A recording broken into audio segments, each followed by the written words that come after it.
دیکھتے ہیں آپ کوئی جا رہا ہے تو وہ بھی کہتا ہے جی بخاری کی حدیث نمبر 4507، یا ایک طبقہ یہ کہتا ہے کہ میں قرآن کے علاوہ کسی کو مانتا ہی نہیں، مجھے ہر چیز کا ثبوت آپ قرآن سے دکھائیں۔ میں ایک مثال دے رہا ہوں، پہلا کلمہ انہوں نے سنا لیا جی، پورے قرآن میں نہیں، قرآن کے علاوہ کسی کو نہیں مانتے۔ بھائی قرآن کس نے بتایا؟ پوری ٹیم تھی، ہر کام کی ٹیمیں ہوتی ہیں، جب وحی نازل ہوتی تھی اس کی ٹیم تھی جو وحی الہی لکھتی تھی، اور جب وحی لکھی جاتی تھی نبی پاک صلی اللہ علیہ وسلم فرماتے تھے یہ جو حصہ ہے یہ میرا فرمان ہے، اور یہ حصہ یہ رب کا فرمان ہے۔ اب جس حصے کو حضور نے یہ کہہ دیا کہ اس کو تم نے نماز میں نہیں پڑھنا، وہ حدیث بن گئی، اور جس کو یہ کہہ دیا اس کو نماز پہ پڑھنا ہے، وہ قرآن بن گیا۔ زبان ایک ہی ہے، بس اس سے کچھ نکلنے والے جملے وہ قرآن بن گئے، کچھ حدیث بن گئے۔ تو اے ٹی وی پر بیٹھ کر میرے مصطفیٰ کے مقام کو تولنے والوں اور اپنا یوٹیوب کا چینل پروموٹ کرنے والوں، چاہے وہ جیلم میں بیٹھا ہے کوئی، چاہے وہ کراچی میں بیٹھا ہے، چاہے وہ امریکہ میں بیٹھا ہے، چاہے وہ کینیڈا میں بیٹھا ہے، روئے زمین پر کہیں بھی کمرے اور کیمرے کی مدد سے ساری دنیا کو بہکانے کی کوشش کر رہے ہو، ہمارے بڑے وہ تھے جو برسر عام یہ کہتے تھے ہم جن کو پڑھتے ہیں ان کو دیکھتے بھی ہیں۔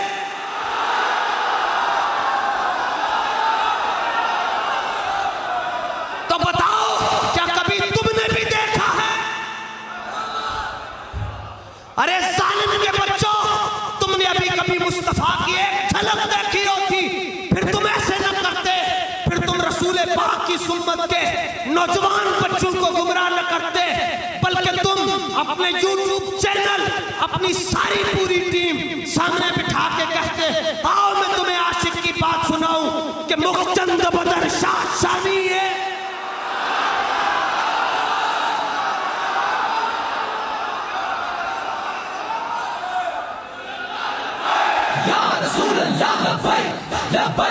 اگر تم نے رسول پاک کے جمال جہاں آرا کی تابشوں کا کوئی کروڑواں حصہ بھی دیکھا ہوتا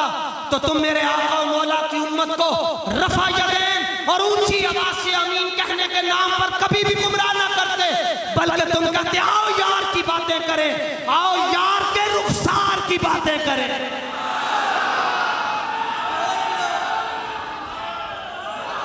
14 صدیاں ہو گئی، تمہیں مسئلہ ہی کوئی نظر نہیں آیا ہاتھ اٹھانے کے علاوہ کہ ہاتھ کب اٹھانے ہیں۔ ابھی تک تم نے امت کو یہاں تک الجھایا ہوا ہے، رکوع جان تو پہلے ہاتھ چکو، تو رکوع تو اٹھن تو پہلے ہاتھ چکو، کہ سارا کچھ بتایا ہے۔ یہ کیوں نہیں بتایا کہ ابو بکر یہ کہتے تھے حضور ایک آرزو ہے، نگاہ اپنی ہو چہرہ آپ کا ہو۔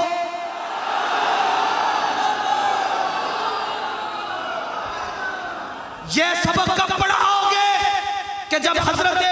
امیر المومنین امام دوم حضرت عمر ابن خطاب بارگاہ رسالت میں آتے، بخاری کی حدیث 91، 92 اور 93 کے مطابق یہ ہے کہ آپ نہ صرف اتنا جھکتے بلکہ رسول پاک کی بارگاہ میں اتنا جھک کر سلام پیش کرتے۔ ساری دنیا کو یہ کہتے ہو وسیلے سے دعائیں نہیں پوری ہوتی، اور کہتے ہو بخاری میں لکھا ہوا نہیں پوری ہوتی۔ اے جڑی بخاری نو تو روندہ پھرتا ہے نا، جس بابے نے لکھی ہے او دا نا امام بخاری ہے، پیداشی طور پر نابینا پیدا ہوئے۔